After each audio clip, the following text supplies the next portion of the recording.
A slightly more appropriate title would be Society, State and Liberty and the Austro-Libertarian Strategy of Social Revolution. So I want to step up things a little bit after all these moderate talks that you have heard before. Now, I want to end, of course, with some rather concrete strategic advice, but in order to give this, first I have to diagnose what the problem is, otherwise the cure might be worse than the disease. And this diagnosis involves some sort of systematic reconstruction or a theoretical explanation of human history, nothing less.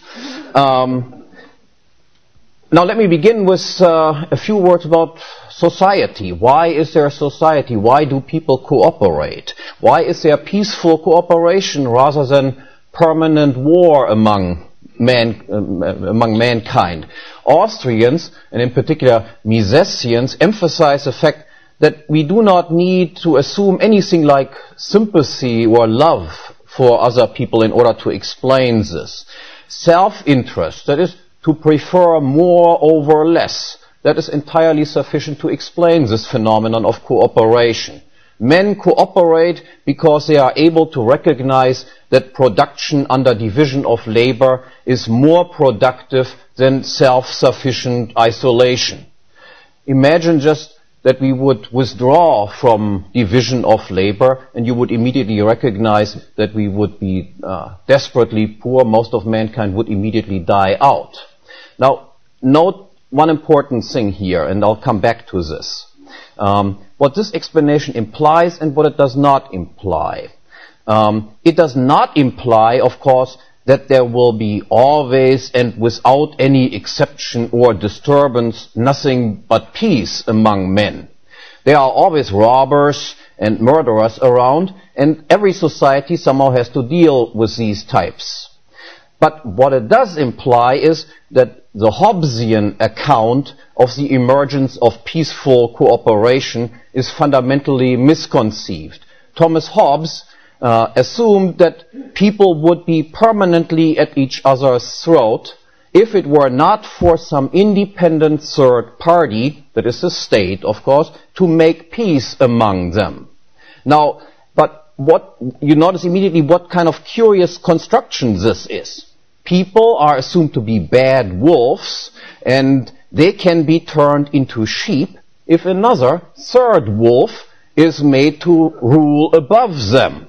Now, if the third party, however, is also a wolf, as obviously he must be, then even if he can make peace between two individuals, this obviously implies that there will be a permanent war between the ruling wolf and the two wolves that are now peaceful cooperating with each other. Now, what this implies is something of great importance. That is, there must be no state or there must be no independent third party in order to have cooperation between two individuals, which you can also recognize immediately if you just look, for instance, at the international scenery. There exists no such thing as a world government, at least not yet, and still people of different countries peacefully cooperate with each other. Or, even out of the greatest social chaos, always cooperation emerges again. Now, what this boils down to is simply that peaceful cooperation between humans is a perfectly natural and constantly re-emergent phenomenon, and out of this cooperation then equally naturally and equally driven by self-interest comes capital formation and money, the medium of exchange, and then division of labor ultimately expands to the entire globe, and likewise money, the commodity money, also becomes a worldwide used commodity money. Then material living standards increase for everyone, and based on higher material living standards, an ever more elaborate superstructure of non-material goods, that is civilization of science, arts, literature, and so forth, can be developed and maintained. But something can and obviously has happened that disrupts and distorts or even derails this normal self-interest driven development. And this is, of course, the state, which I will define initially, rather abstract, as a compulsorily funded territorial monopolist of protection. That is, a monopolist of defense and the provision and enforcement of law and order. Now, how does a state originate? While this is generally, and I think intentionally, confused, it should be made clear from the very outset that law and order, or protection of property and state, or state law and state order and state protection, are not one and the same thing. They are not identical things. Just as property and social cooperation based on the division of labor are natural, so the human desire to have one's property protected against natural and also against social disasters such as crime is a completely natural desire. And in order to satisfy this desire, there is, of course, first and foremost self-protection, precaution, insurance, individually or collective, vigilance, self-defense, and punishment. And let there be absolutely no doubt as to the effectiveness of a protection system based on people's willingness of self-defense. This is how law and order was maintained most of the time for most of mankind. In every village, even up to this day, law and order is basically maintained in this way. The American Wild West, which of course was not exactly wild as compared to the current situation, that's the way law and order was maintained there, by people being willing to defend themselves. Moreover, division of labor will then, of course, naturally also affect the production of security, that of protection services. The higher standards of living grow, the more people will, besides relying on self-defense measures, also want to partake in the advantages of the division of labor and attach themselves for protection, in addition to relying on self-defense, to a specialized protector. To providers of law and order and of justice and protection. And naturally, every person will look for this particular task for assistance. He will look to persons or institutions who have something to protect themselves, who have the means to assure effective protection, and who have a reputation as just and impartial judges. In every society of more than the most minimal degree of complexity, then, there will quickly emerge specific individuals who, on account of having property to defend, having a good reputation and so forth, will assume the role of judges and peacemakers and protectors. And again, every single village up to this day, every small community, and even the Wild West, of course, again, illustrate the truth of this conclusion. Now, protection, then, is also possible without a state. This should actually be, of course, absolutely obvious, but in an age of statist obfuscation and confusion, it is increasingly necessary to emphasize this elementary and yet, as we will see, very dangerous insight. The decisive step in diverting human history from its natural course, that is, the original sin of mankind, so to speak, occurs with the monopolization of the provision of protection, defense, security, and order. The monopolization of these tasks by a single one of these initially numerous protectors at the exclusion of all others. A protection monopoly exists once a single agency or a single person can effectively insist that everyone on a given territory must exclusively come to him for justice and protection. That is, that no one can rely exclusively or solely on self-defense or attach himself for protection to somebody else. Once this is reached, a monopolist, then of course funding of this protector is no longer entirely voluntarily, but in part becomes compulsion. And as standard Austrian economics predicts, once there is no longer free entry into the business of property protection, or into any other business for that matter, the price of protection will rise and the quality of protection will fall. The monopolist will become increasingly less of a protector of our property and increasingly more become a protection racket or even a systematic exploiter of property owners. He will become an aggressor against and a destroyer of the people and their property that it was initially supposed to protect. Now, what is easily described in abstract terms, this monopoly, is in practice, of course, a painstaking and lengthy task. How can anyone get away with barring all other protectors from competition?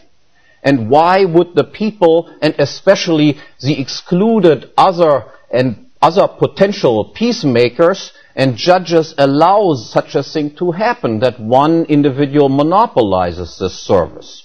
Now, the answer regarding the origin of a state is in detail very complicated, but in its general structure it is very easy to recognize. First, every state, that is, every monopolistic protection agency, must begin or can only originate on an extremely small territorial level, such as a village, for instance. It is practically inconceivable that a world state or a protection monopoly encompassing the entire world population could come into existence from scratch. And the second thing we have to notice is that not just anyone can even reach a local protection monopoly. Rather, the local protection monopolists initially are members of the natural social elite. That is, they are initially accomplished and acknowledged members of society. They were also, before they reached the position of a monopolist, they were previously chosen voluntarily as protectors. Only as established and recognized elites, whose authority is essentially voluntary, is it possible for them to make this decisive step toward monopolization and get away with it. That is to say, every initial local government or state originates in the form of personal or private lordships or of princely rule. No one would entrust just anyone with the maintenance of law, order, and justice, and in particular, not if this person or agency had a monopoly for this particular task. Instead, people would look for protection, obviously, to someone known and known to be a knowledgeable person, and only such a person, a noble or an aristocrat, can possibly attain a monopoly position initially. Historically, by the way, if one looks at modern or ancient history, states everywhere, of course, are basically first princely states, and only later do they become democratic states. And even though it is true that states must begin only locally, and they are usually princely states, it still took hundreds of years before anything resembling the modern state came into existence. Now, once a protection monopoly is in place, a logic of its own is set in motion. Every monopolist takes, of course, advantage of his position. The price of protection will go up, and more importantly, the content of the law, that is, the product quality, will be altered to the advantage of the monopolist and at the expense of others. Justice will be perverted, and the protector becomes increasingly an exploiter and an expropriator. More specifically, as a result of the territorial monopolization of protection, two tendencies are generated. First, a tendency towards the extensification of exploitation, and second, a tendency towards the intensification of exploitation. Now, originally local institutions, states, have an inherent tendency, driven by self-interest, of wanting more income rather than less, toward territorial expansion. The more subjects a state protects, or rather exploits, the better it is, of course. And the competition between states, that is, territorial monopolists, is an eliminative competition. Either I am the monopolist, or you are the monopolist of ripping people off. Moreover, with numerous states, people can easily move with their feet. However, a loss of population, of course, from the point of view of a state, is a bothersome problem. Hence, states almost automatically come into conflict with each other, and one way of solving this conflict, or solving this problem, from a statist viewpoint, is territorial expansion, either by means of war, or by means of intermarriage, and sometimes also by outright purchase. Ultimately, this tendency would come to a halt only with the establishment of a one-world single state. The second thing is the intensification of exploitation. Now, extensifying exploitation, ripping people off, of a state monopoly implies in and of itself already also an intensification. Because the smaller the number of competing states, that is, the larger the state territories become, the less are the opportunities of voting with one's feet. And under the scenario of a world state, wherever one goes, the tax and regulation structure is the same. That is, with the threat of immigration gone, monopolistic exploitation will naturally increase, or that is to say, the price of protection will rise and the quality of justice will fall. However, even apart from this, as soon as a protection monopoly exists for any given size territory, the monopolist will try to intensify his exploitation and increase his income and wealth at the expense of the protected subjects to the maximum extent possible. As long as the monopoly is held by a single person, that is like a prince or a king, and especially when it is turned into an hereditary monopoly, then it is in the monopolist's interest, because he owns this monopoly and he owns the capital value of it, to preserve the value of his property. He will exploit little today in order to be able to exploit more tomorrow. As well, popular resistance against expansion of state power will be very high if there is a single person in charge, because there is then obviously no free entry into the state apparatus. And the benefits of the monopoly accrue to a single man and his extended family, that is, the hereditary nobility.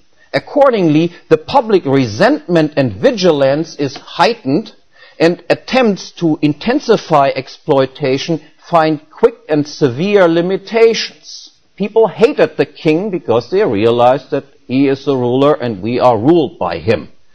Now, predictably, a great push forward in the state's desire for intensified exploitation occurred only in conjunction with the reform of the state, and again, drawn out over centuries, from a princely to a democratic state. Under modern majoritarian democracy, that is, the type of state which came into full bloom after World War I on a worldwide scale, the monopoly and exploitation do not disappear, of course. majoritarian democracy is not a system of self-rule and self-defense. State and people are not one and the same thing. With the substitution of an elected parliament and presidents for an unelected prince or king, protection remains as much a monopoly as it was before.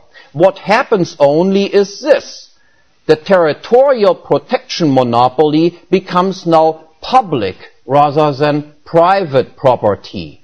Instead of a prince who regards it as his private property, a temporary and interchangeable caretaker is put in charge of the protection racket. The caretaker does not own the protection racket. Instead, he is just allowed to make use the current resources for his own advantage. He owns usufruct, but he does not own the capital value. This then does not eliminate the self-interest-driven tendency toward increased exploitation. To the contrary, it only makes exploitation less rational and less calculating and more short-sighted and more wasteful.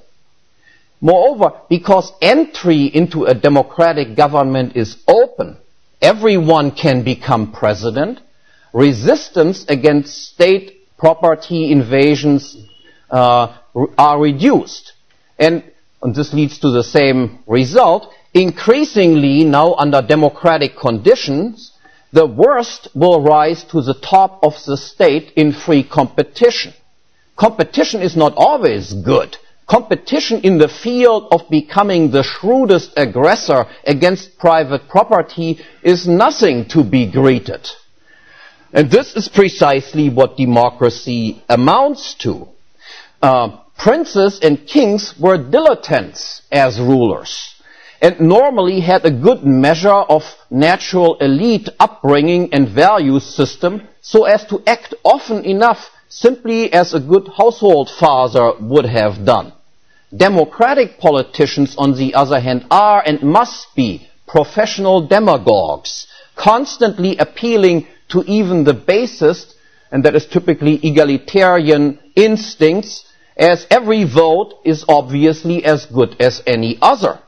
And because publicly elected politicians are never ever held personally accountable for official public service, they are far more dangerous from the viewpoint of those who want really their property to be protected and they want security than any king has ever been.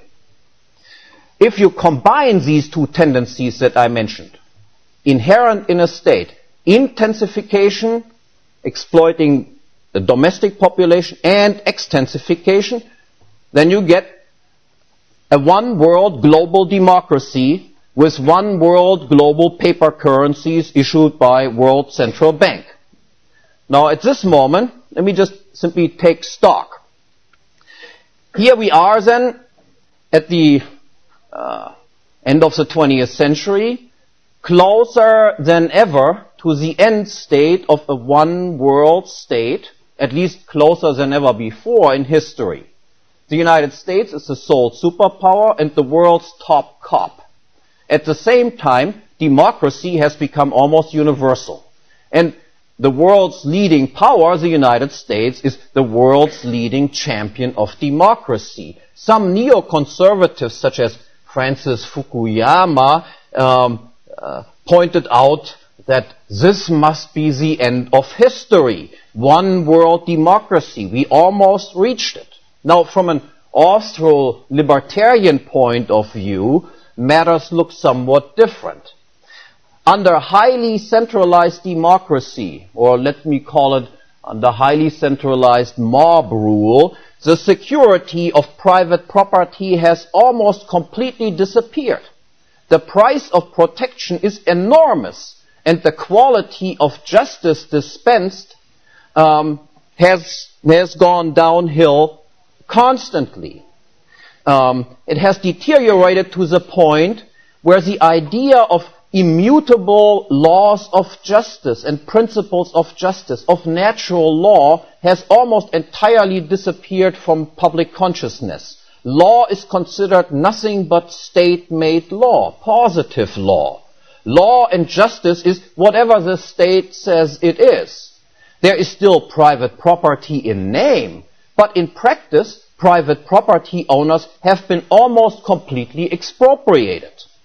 Rather than protecting people from invaders and invasions of person and property, the state has increasingly disarmed its own people and stripped them of their most elementary right to self-defense. Moreover, private property owners are no longer free to include or exclude other people from their property as they see fit. And this, of course, that is the right to include if you want, or exclude if you want, is absolutely an essential ingredient of private property. And this entails a defense mechanism. It is an anti-invasion method that you can kick people off your property. But this right to kick people off your property, especially if it is commercial property, has entirely been taken away from you. And with this right gone, and no one can today hire or fire, buy or sell, include or exclude from his property at will, with all of this gone is also another basic method of defending oneself from invasion. The state, which was supposed to protect us, has in fact rendered us completely helpless. It robs its subjects of more than half their income to be distributed according to public sentiment rather than according to principles of justice. It subjects our property to thousands of arbitrary and invasive regulations. We can no longer freely hire and fire whoever we want for whatever reason we deem good and necessary. We cannot sell or buy whatever we want to whoever we want and wherever we want. And we cannot charge prices freely as we wish. We cannot associate and disassociate and separate ourselves with whoever we want or with whomever we do not want. And instead of protecting us then, the state has delivered us and our property to the mob and mob instincts. Instead of safeguarding us, it impoverishes us, it destroys our families, local organizations, private foundations, clubs and associations by drawing them, all of them, increasingly into its own orbit or ban. And as a result of all of this, the state has perverted the public sense of justice and of personal responsibility and bred and attracted an ever-increasing number of moral and economic monsters and monstrosities. Now, how can the state and the status disease be stopped? Now, I will come to my more strategic considerations. First off, three fundamental insights or guiding principles must be recognized. First, that the protection of private property and of law or justice and order and law enforcement is, of course, essential to any human society. But there is no reason whatsoever why this task must be taken on by one single agency, by a monopolist. As a matter of fact, it is precisely the case that as soon as you have a monopolist taking on this task, he will, with necessity, destroy justice and render us defenseless against foreign as well as domestic invaders and aggressors. It is then one's ultimate goal, which one has to keep in mind here, is always it must be the demonopolization of protection and justice. Protection, security, defense, law, order, and arbitration in conflicts can and must be supplied competitively. That is, entry into the field of being a judge must be free. Second, because a monopoly of protection is the root of all evil, any territorial expansion of such a monopoly is per se evil too. Every political centralization must be on principal grounds rejected. In turn, every attempt at political decentralization, segregation, separation, secession, and so forth must be supported. The third basic insight, a democratic protection monopoly in particular must be rejected as a moral and economic perversity. Majority rule and private property protection are incompatible. The idea of democracy must be ridiculed. That is nothing else but mob rule parading as justice.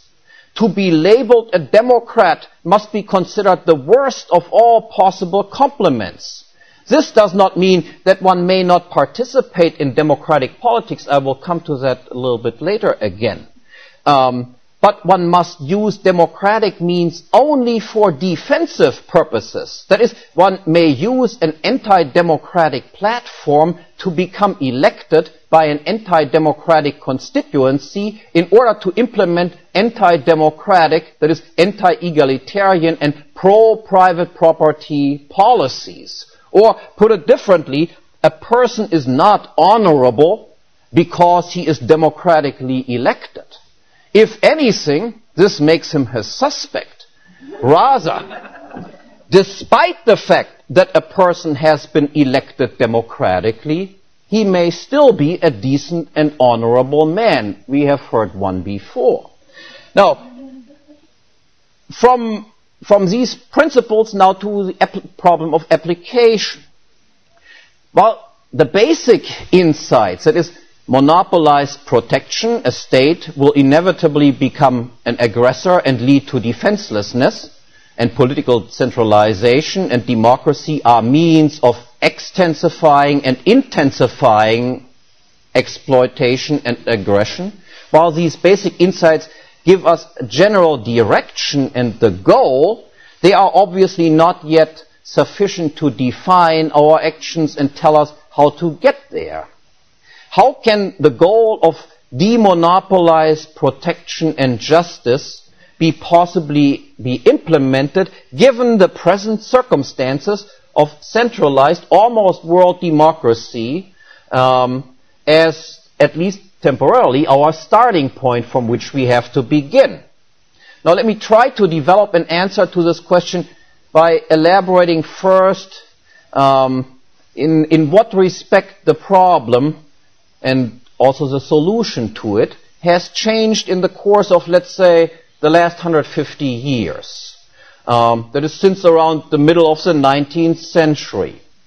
The problem then, and actually indeed until 1914, the problem in the 19th century was comparatively small and the possible solution was comparatively easy then. And today, as we will see, matters are more difficult and the solution is far more complicated.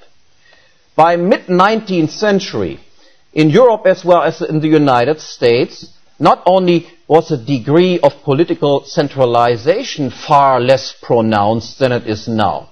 The Southern War of Independence that had not yet taken place, and neither Germany, for instance, nor Italy existed as unified states.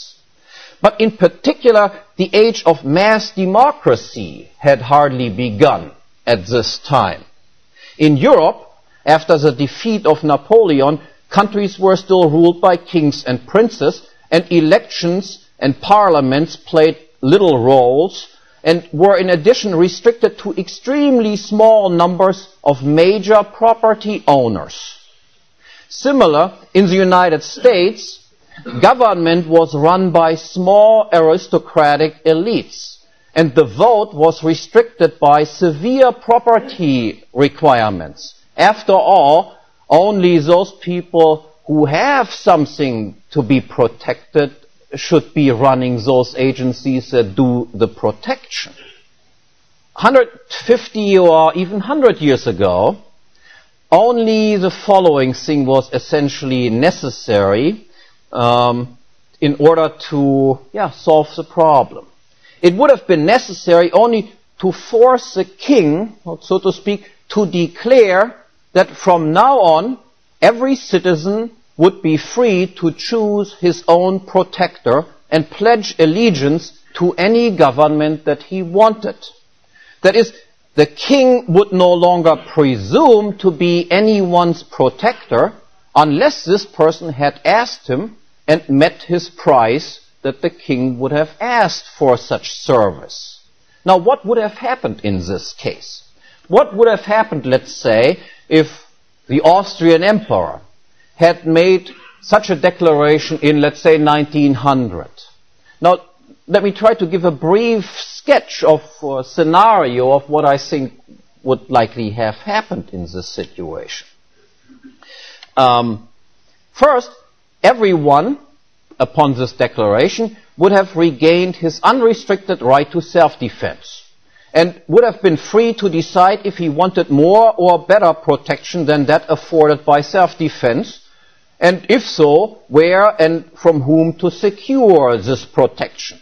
Now, most people in this situation undoubtedly would have chosen to take advantage of the division of labor and rely, in addition to self-defense, also on specialized protectors.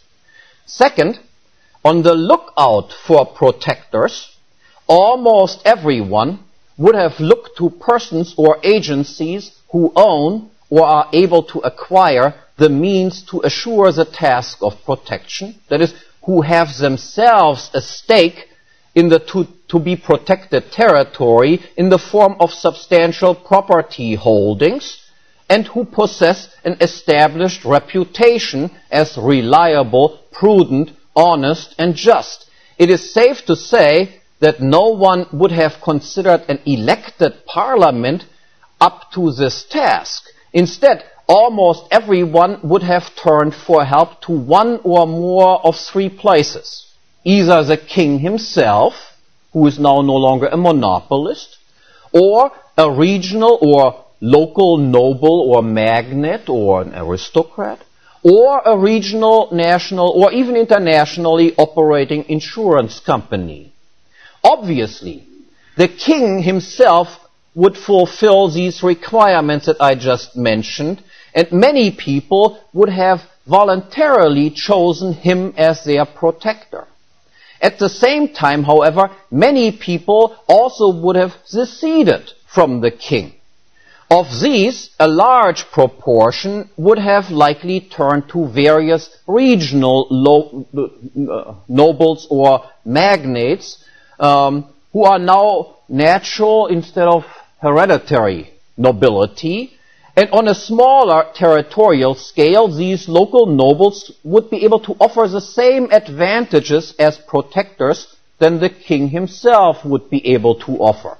And this shift to regional protectors would bring about a significant decentralization in the organization and structure of the security industry.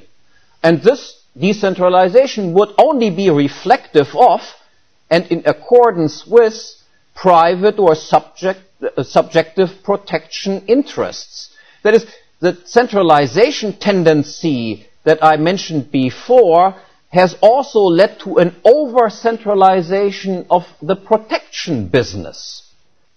Lastly, nearly everyone else, especially in the cities, would have turned for protection to commercial insurance companies such as fire insurers. Insurance and private property protection are obviously very closely related matters. Better protection leads to lower insurance payoffs. And by insurers entering the protection market, quickly protection contracts rather than unspecified promises would have become the standard product form in which protection would have been offered.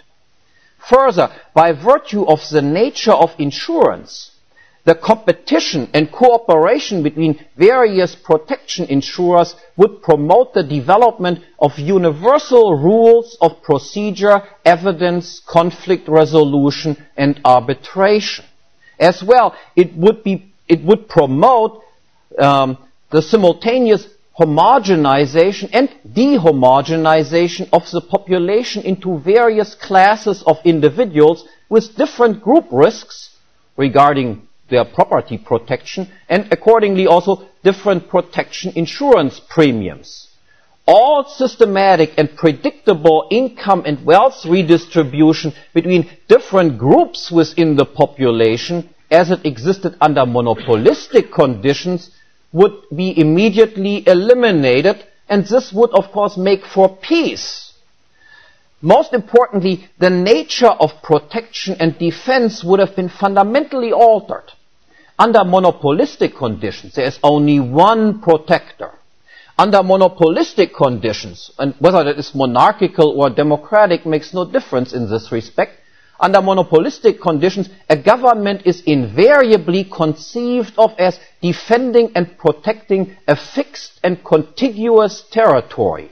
Yet this feature is the outcome of a compulsory protection monopoly. With the abolition of a monopoly, this feature would immediately disappear as highly unnatural or even artificial. There might have been a few local protectors who defended just one contiguous territory, but there also would have been other protectors, such as the king, for instance, and also these insurance agencies, whose protection territory consisted of widespread patchworks of discontiguous bits and pieces and stretches. And the borders, in parentheses, the borders of every government would be in constant flux. In cities in particular, it would not be more unusual for two neighbors to have different protection agencies than it is to have different fire insurers. Now, this patchwork structure of protection and defense improves protection. Monopolistic, contiguous defense presumes that the security interests of the entire population living in a given territory are somehow homogeneous. That is, that all people in a given territory have the same sort of defense interests. But this is, of course, a highly unrealistic and actually untrue assumption. Actually, people's security needs are highly heterogeneous. People may own property in just one location or in numerous territorially widely dispersed locations. Or they may be largely self-sufficient or only dependent on a very few people in their economic dealings. Or on the other hand, they may be deeply integrated into the market and dependent economically on thousands and thousands of people strewn out over large territories. The patchwork structure of the security industry would merely reflect this reality of highly diversified security needs that exist for various people. As well, this structure would in turn stimulate the development of a corresponding protective weaponry. Rather than producing and developing weapons and instruments of large-scale bombing, instruments would be developed for protecting small-scale territories without collateral damage. In addition, because all interregional redistribution of income and wealth would be eliminated in a competitive system, the patchwork structure would also offer the best assurance of interterritorial peace. The likelihood and the extent of interterritorial conflict would be reduced if there are patchworks. And because every foreign invader, so to speak, would almost instantly, even if he invaded only a small piece of land, run into the opposition and military and economic counterattacks by several independent protecting agencies, likewise the danger of foreign invasions would be reduced. Now, indirectly, it is already clear, at least partially, how and why it has become so much more difficult to reach this solution in the course of the last 100 or 150 years. Let me point out some of the fundamental changes that have occurred which make all of these problems far bigger. First, it is no longer possible to carry out the reforms from the top down.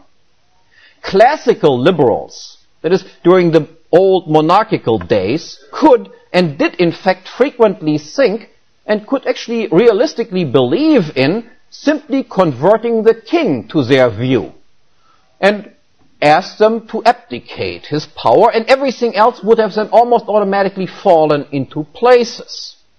Now, today, the state's protection monopoly is considered public instead of private property, and government rule is no longer tied to any particular individual, but to specified functions exercised by unnamed or anonymous individuals as members of a democratic government. Hence, the one or few man conversion strategy does no longer work. It doesn't matter if one converts a few top government officials, that is, the president and let's say a handful of senators, because within the rules of democratic government, no single individual has the personal power of abdicating the government's monopoly of protection. Kings had this power, presidents don't. The president can only resign from his position, only to be taken over, obviously, by someone else. But he cannot dissolve the government protection monopoly because supposedly the people own the government and not the president himself. Under democratic rules, then, the abolition of the government's monopoly of justice and protection requires either that a majority of the public and of their elected representatives would have to declare the government protection monopoly and, of course, accordingly then all compulsory taxes over and abolished, or even more restrictive, that literally no one would vote and the voter turnout would be zero. Now, only in this case would the democratic protection monopoly itself could be said to be effectively abolished. Yet this would essentially mean that it was impossible to ever rid ourselves of an economic and moral perversion. Because nowadays it is of course a given that everyone, including the mob, does participate in politics, and it is inconceivable that the mob should ever, in its majority or even in its entirety, renounce and abstain from exercising its right to vote, which is of course nothing else but exercising the opportunity to loot the property of others. Moreover, even if one assumed against all odds that this was achieved, the problems do not end, because another fundamental sociological change to the age of modern egalitarian mass democracy, and that is the almost complete destruction of natural elites. The king could abdicate his monopoly, and the security needs of the public still would have been almost automatically been taken care of, because there existed, foremost with the king himself, and also regional and local nobles, and also major entrepreneurial personalities, there existed a clearly visible and established, natural, voluntarily acknowledged elite, and a multi-layered structure of hierarchies and rank orders to which people could turn with this desire, I want to be protected. Today, after less than 1 century of mass democracy, there exist no such natural elites and social hierarchies to which one could immediately turn for protection.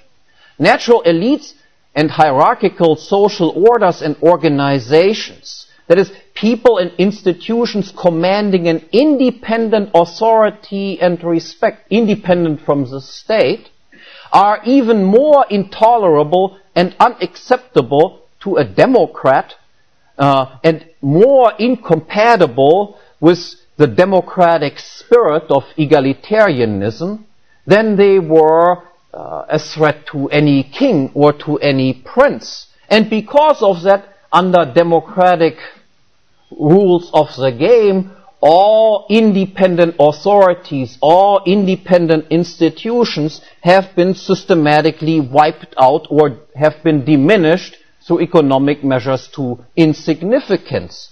Today, no one person or institution outside of government itself possesses genuine national or even regional authority.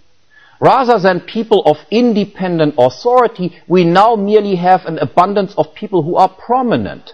Sports and movie stars and pop stars, and of course politicians.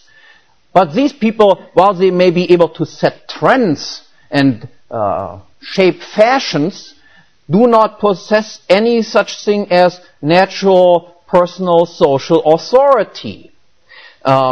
This is true in particular of politicians. They may be great stars now. Every day they are on TV and the subject of public debate. But this is almost entirely due to the fact that they are a part of the current state apparatus with its monopolistic powers. Once this monopoly was dissolved, these stars of politics would become non-entities, because in real life they are mostly nothings, hacks, and half-wits. And only democracy, of course, allows them to rise to these elevated positions. Left to their own devices, that is, left to their own personal achievements, they are, with almost no exception, complete nobodies. Put bluntly, once the democratic government, Congress, had declared as a king, let's say 100 years ago, that from now on everyone would be free to choose his own judge and protector, such that he still can, but no longer must choose the government for protection. Who in his right mind would ever choose them? That is, the current members of Congress and the federal government, who would choose them voluntarily as their judge and protector? To raise this question, of course, is to answer it. Kings and princes possessed real authority. There was coercion involved, no question whatsoever, but they received also a significant amount of voluntary support. In contrast, democratic politicians are generally held in contempt, even by their own mob constituency. But there is then also no one else to whom one might turn for protection. Local and regional politicians are basically posing the same sort of problem. And with the abolition of their monopoly powers as well, they obviously do not offer a great attractive solution to this problem either. Nor are there any great entrepreneurial personalities standing in the wings, and insurance companies in particular have become almost entirely creatures of the egalitarian democratic state, and thus appear as little trustworthy as anybody else to take over this particularly important task of protection and of justice. Thus, if one did today what the king could have done 100 years ago, there would be the immediate danger of having, in fact, social chaos or of anarchy in the bad sense. People would indeed, at least temporarily, become highly vulnerable and defenseless. So then the question, is there no way out? Now let me sum up the answer in advance. Yes, but rather than by means of a top-down reform, one's strategy must now be that of a bottom-up revolution.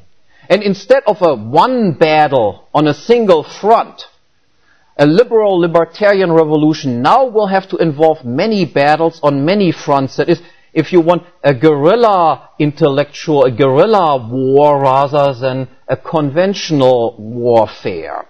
Now, before explaining this answer, and as another step in the direction of this goal, a second sociological fact has to be recognized. That is, the role and the change of the role of intellectuals, of education, and of ideology. As soon as a protection agency becomes a territorial monopolist, that is, a state, it is turned from a genuine protector into a protection racket. And in light of resistance on the part of the victims of this protection racket, a state is then, of course, in need of legitimacy, of intellectual justification for what it does. And the more the state turns from a protector to a protection racket, that is, with every additional increase in taxes and regulation, the greater does this need for legitimacy become. In order to assure correct statist thinking, a protection monopolist will employ its privileged position as a protection racket to quickly establish, in turn, also an education monopoly. Even during the 19th century, under decidedly undemocratic monarchical conditions, education, at least on the level of elementary schooling and also on the level of university education, was, of course, already largely monopolistically organized and compulsorily funded. And it was largely from the ranks of the royal government teachers and professors, that is, those people who had been employed as intellectual bodyguards of kings and princes, from where the monarchical rule and the privileges of kings and nobles was ideologically undermined, and instead egalitarian ideas were promoted in the form of democracy and socialism. And this was, of course, with good reason from the point of view of these intellectuals, because democracy and socialism in fact multiplied the number of educators and intellectuals, and this expansion of the system of government public education in turn has led to an ever greater flood of intellectual waste and pollution. The price of education, as the price of protection and justice, has gone up dramatically under monopolistic administration. All the while, the quality of education, just as the quality of justice, has continuously declined. Today, we are as unprotected as we are uneducated. Without the continued existence of the democratic system and of publicly funded education and research, however, most current teachers and intellectuals would be unemployed, or their income would fall to a small fraction of its present level. Instead of researching the syntax of Ebonics, the love life of mosquitoes, or the relationship between poverty and crime for 50 or even 100 grand a year, they would research the science of potato growing or the technology of gas pump operation for 15 or 20 grand. The monopolized education system is by now then as much of a problem as the monopolized protection and justice system. In fact, government education and research and development is the central device and instrument by which the state today protects itself from public resistance. Today, intellectuals are as important, or even more so from the point of view of the government, for the preservation of the status quo than are judges, policemen, and soldiers. And just as much as one cannot convert the democratic system from the political top down, so it also cannot be expected that this conversion will come down from within the established system of public education, and public, whether private or public, makes no difference, public universities. This system cannot be reformed. It is impossible for libertarians to infiltrate and take over the public education system, as the Democrats and Socialists could when they replaced the monarchists. From the point of view of classical liberalism, the entire system of publicly or tax-funded education must go, root and branch. And with this conviction, it is obviously impossible for anyone to make a career within these institutions. I will not ever be able to become the president of a university. My views bar me from making a career like this. Now, this is not to say that education and intellectuals do not play a role in the attempt of bringing about a liberal or a libertarian revolution. To the contrary, as I explained before, everything hinges ultimately on the question whether or not we will succeed in delegitimizing and exposing as an economic and moral perversity democracy and the democratic monopoly of justice and protection. Now, this is obviously nothing but an ideological battle, but it would be wrong-headed to assume that official academia will be of any help in this endeavor. On the government, though, educators and intellectuals will tend to be statists. Help, intellectual ammunition, and ideological direction and coordination can only come from outside of established academia, from centers of intellectual resistance, from an intellectual counterculture outside and independent of and in fundamental opposition to the government monopoly of protection as well as of education, such as the Mises Institute. Now, at last, to the detailed explanation of the meaning of this bottom-up revolutionary strategy. For this, let me turn to my earlier remarks about the defensive use of democracy. That is, the use of democratic means for non-democratic, libertarian, pro-private property ends.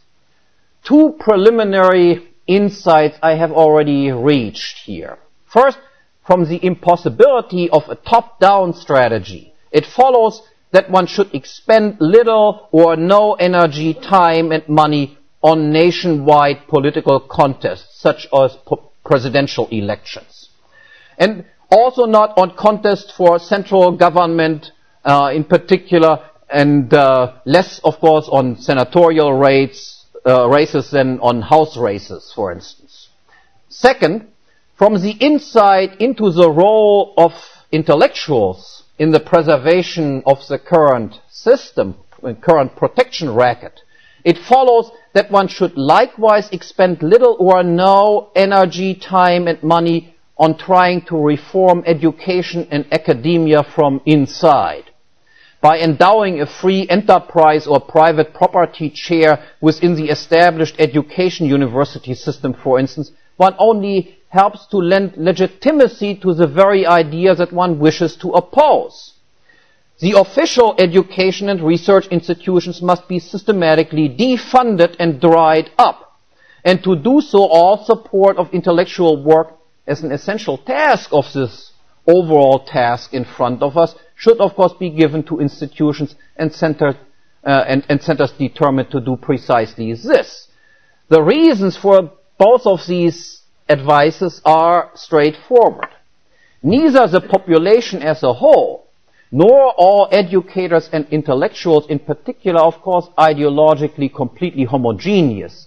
And even if it is impossible to win a majority for a decidedly anti-democratic platform on a nationwide scale, there appears to be no insurmountable difficulty in winning such a majority in sufficiently small districts and for local or regional functions within the overall democratic government structure. In fact, there seems to be nothing unrealistic in assuming that such majorities exist at thousands of locations. That is, locations dispersed all over the country, but of course not evenly dispersed. Likewise, even though the intellectual class must be by and large regarded as the natural enemies of justice and protection, there exist at various locations isolated anti-intellectual intellectuals. And as the Mises Institute proves, it is very well possible to assemble these isolated figures around an intellectual center and give them unity and strength and a national or even an international audience. But what then? Everything else falls almost automatically from the ultimate goal, which must be kept permanently in mind in all of one's activities. That is, the restoration from the bottom up of private property and the right to property protection, the right to self-defense, to exclude or include, and to freedom of contract. And the answer can be broken down into two parts. First, what to do within these very small districts where a pro-private property candidate, an anti-majoritarian personality can win. And second, how to deal with the higher levels of government and especially with the central federal government. Now first, as an initial step, and I'm referring now to what should be done on the very small level, local level. As an initial step, so to speak, the first central plank of one's platform should be one must attempt to restrict the right to vote on local taxes, in particular property taxes, and on regulations to property and real estate owners. Only property owners must be permitted to vote, and their vote is not equal, but in accordance with the value of the equity owned and the amount of taxes paid. That is similar to what Lou Rockwell already explained that has happened in some places in California. Further, all public employees, teachers, judges, policemen, and all welfare recipients must be excluded from voting on local taxes or local regulation matters. These people are being paid out of taxes and should have no say whatsoever how high these taxes are. With this platform, one can of course not win everywhere. I'm fully aware of it. You cannot win in Washington, D.C. with a platform like this. But I dare say that in many locations, this can be easily done. The locations have to be small enough and there have to be a good number of decent people there. Consequently then, local taxes and rates, of course, as well as local tax revenue will inevitably decrease. Property values and most local incomes would increase, whereas the number and or payment of public employees would fall. Now, and this is the most decisive step, the following thing must be done. And always keep in mind that I'm talking here about very small territorial districts, villages, little towns. In this government funding crisis, which breaks out once the right to vote has been taken away from the mob, once a funding crisis appears, as a way out of it, all local government assets must be privatized. An inventory of all public buildings, and that is on the local level not that much, schools, fire, police station, courthouses, and roads, and so forth, is made. Obviously, that would not be a very long list. And then property shares or stock should be distributed to the local private property owners in accordance with the total lifetime amount of taxes, property taxes, that these people had paid. After all, it is theirs. They paid these things. These shares then should be freely tradable, sold and bought, and with this, local government would essentially be abolished. If it were not for the continued existence of higher, superior level of governments, this village or this city then would now be a free or liberated territory. Now, what would consequently happen to education and, more importantly, what would happen to property protection and justice? On the small local level, we can be as certain or even more so than we could have been, let's say, 100 years ago about what would have happened if the king would abdicate. What would happen is roughly this. All material resources that were previously devoted to these functions, that is schools, police stations, courthouse, and so forth, still exist. And so does the manpower. The only difference is that they are now privately owned or temporarily unemployed, public employees, under the realistic assumption that there continues to be a local demand for education and a local demand for protection and justice. The schools, police stations, and courthouses will be still used for the very same purpose. And many former teachers, policemen, and judges would be rehired or resume their former position on their own account as self-employed individuals, except, of course, that they would be operated or employed by local big shots who own these things, or local elites, all of whom are personally known figures, either as for-profit enterprises or as, and that seems to be more likely, some mixture of charitable organization and economic organization. Local big shots frequently provide public goods out of their own private pocket.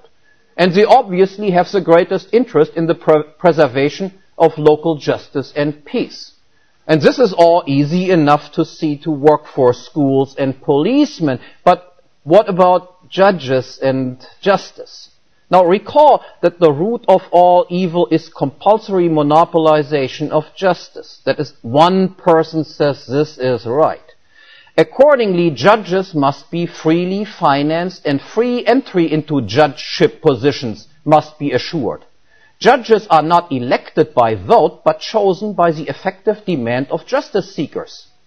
Also, don't forget that on the small local level under consideration, one is talking actually about a demand for one or very few judges only.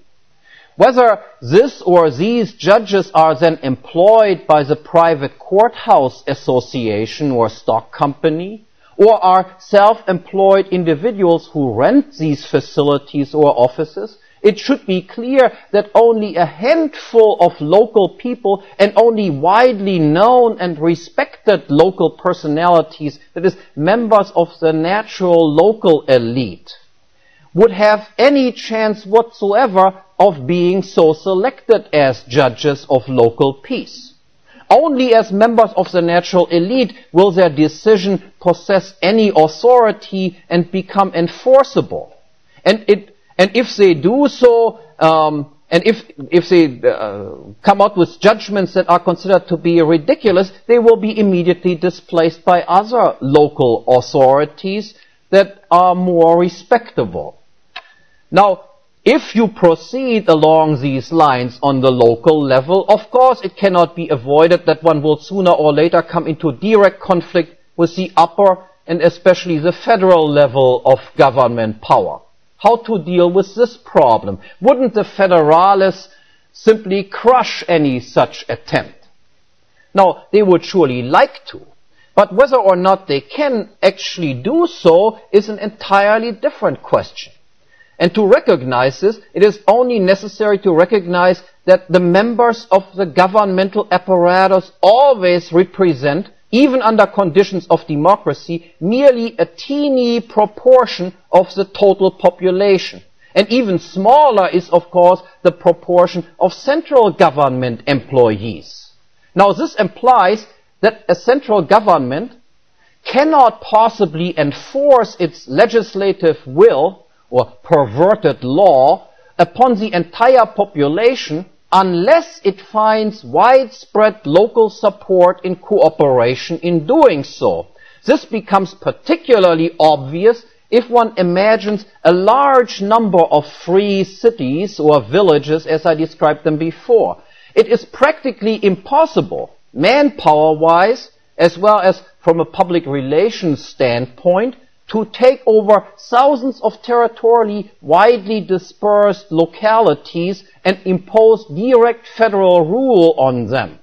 Without local enforcement by compliant local authorities, the will of the central government is not much more than hot air. Yet this local support and cooperation is precisely what needs to be missing. Now, to be sure, so long as the number of liberated communities is still small, the matters seem to be somewhat dangerous. However, even during this initial phase in the liberation struggle, one can be quite confident. It would appear to be prudent during this phase to avoid a direct confrontation with the central government and not openly denounce its authority or even abjure the realm.